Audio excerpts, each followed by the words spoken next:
So Melbourne Girls Grammar, we've run this big data project now for over 9 years, Anna. So we are collecting data. We say we've got the Trinity.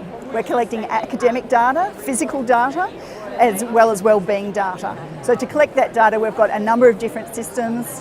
For academic, you get your NAPLAN results. We have our internal reports and academic tracking. Physical data comes from our physical performance and health department. It can be what sports girls are participating in, their beat tests, and just the annual data that's collected within that department. And then we've got our wellbeing data, which we're currently collecting via an app that girls check in online twice a week and advise us how they're feeling, how their nutrition has been for the week, how they're sleeping. Then the idea is to bring all of that data into one dashboard so we can track and see the peak and troughs.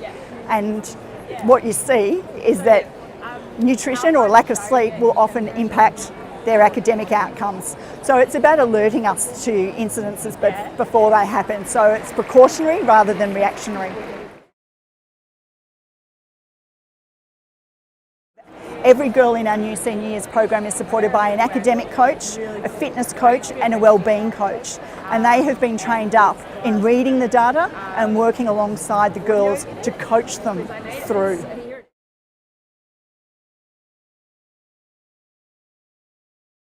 Going really well, and I know that one of our deputy principals recently said to the Year 9s, what would have happened if we changed it back to how schooling was last year?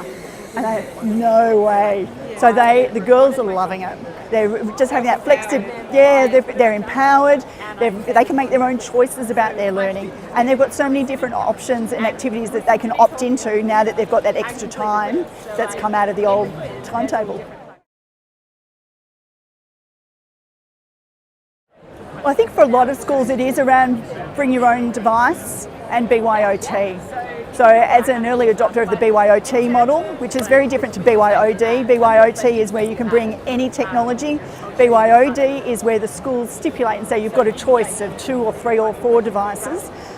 When you relinquish control, a lot of the products out there don't cater for that because we've no longer got control of the image of the girls' devices, and so it's getting the word out there about what BYOT is, why schools are implementing it, and how vendors can work with us.